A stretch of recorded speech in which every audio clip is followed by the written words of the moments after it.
Hola a todos, ¿cómo están? Mi nombre es Macarena y estoy nuevamente en este lugar para seguir charlando con ustedes todo sobre cruceros. Se me ocurrió, primero que nada, contarles toda mi experiencia desde cero. En primer lugar, ¿por qué? Porque me parece algo muy interesante para poder motivar a otra gente, a otros jóvenes, chicos que tengan ganas de tener una experiencia distinta a lo que es tener una experiencia en tierra. Y dije, ¿por qué no? ¿Por qué no contarles cómo fue mi experiencia, cómo llegué a conocer de los barcos? A continuación les voy a contar un poco al respecto. Yo en ese momento, en el año 2015 más o menos, me encontraba estudiando licenciatura en turismo en la Universidad Nacional de Mar del Plata y tenía muchas ganas de hacer algo diferente. Me picaba ese bichito de tener algún tipo de experiencia en el exterior, pero no sabía muy bien para qué lado encararlo. Estaba muy de moda el work and travel, pero no me cerraba porque la verdad es que obviamente era una moneda que yo en ese momento no podía afrontar económicamente, pero había algo en mí que decía, sigamos investigando a ver por qué lado puedo encarar esto. Todo esto la verdad es que me llegó de una manera que yo no esperaba. Por eso siempre digo que cuando uno quiere realmente algo, las cosas se van dando y se manifiestan y se pueden lograr. En ese entonces yo, además de estudiar, estaba trabajando en una agencia de viajes mayorista, lo cual fue una experiencia muy buena porque aprendí muchísimo. No obstante, me quedaba esa duda dando vueltas y esas ganas de hacer algo distinto. Así fue que un día, a la salida de la facultad, me encuentro con una compañera de la facu que me cuenta que había arrancado a hacer un curso sobre cruceros, lo cual era, ¿qué es esto? Interesante, porque no era algo muy conocido. Y en ese entonces tengamos en cuenta que no había tantas redes sociales como hoy en día. Entonces arranqué este curso introductorio. La cuestión es que al finalizar este curso, donde nos contaban de qué se trataba, viajar y vivir en un barco, yo dije, bueno, ¿qué es lo que necesito? Así fue que esta señora súper amable, divina, nos contó y nos contactó con una empresa de Buenos Aires, una empresa reclutadora para trabajar a bordo de barcos. Y empecé a hacer una investigación de mercado un poco por mano propia, pero eso es porque yo soy así y quería tener un poquito más de información al respecto. Entonces me puse en contacto con distintas personas que veía que trabajaban en cruceros, tratando de recaudar un poco de información. En ese entonces tuve mucha gente, me dijeron, no vas a poder, la vida en los barcos es muy estricta, esto no es para cualquiera.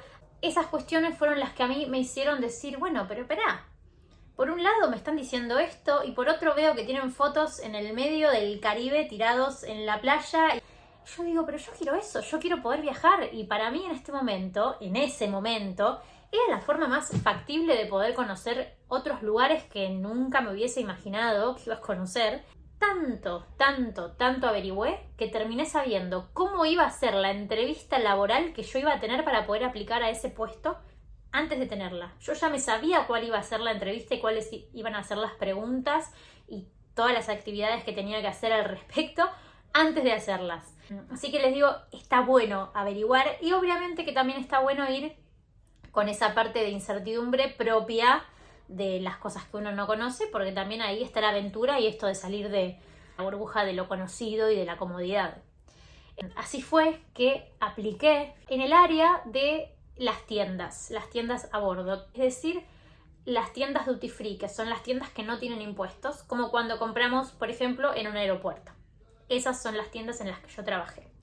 Les voy a contar cuánto tiempo tuve que esperar para embarcarme. Acá sigo más iluminada porque se fue el sol.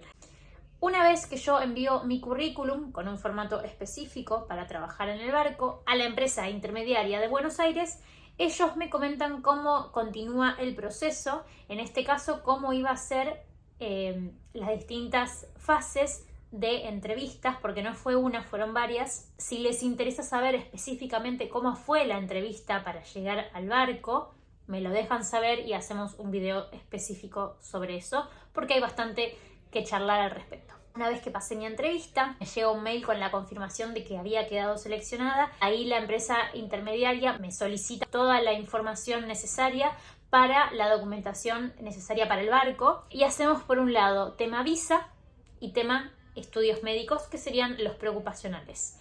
Tema visa, me hicieron hacer la visa C1D, que es la de tripulante en tránsito. Es un visado especial solamente para crew members, es decir, empleados de barcos, nada más. Una vez que tuve todo esto en mano, envié toda esa información y pasados unos meses ellos me asignaron un barco determinado y una fecha de embarque. Todo ese proceso que les cuento en resumidas cuentas me llevó como 9 meses, pero bueno, como les digo, no los quiero desmotivar para nada, sino contarles cómo fue mi caso, pero la verdad es que después charlando con otros compañeros de los barcos, su caso había sido mucho más corto el proceso, y esto también creo y aseguro en realidad que tiene que ver con la empresa intermediaria, que a veces no son quizás tan organizados como uno esperaría, y hacen retrasar el proceso, pero está bueno tener en cuenta que no siempre vamos a aplicar a través de una empresa intermediaria, sino que muchas veces también vamos a aplicar directo para la línea de cruceros de la cual se trate. Espero que les pueda servir, que les sea útil, y cualquier otra duda que tengan me lo dejan saber en los comentarios. Les mando un beso enorme y que tengan muy linda tarde.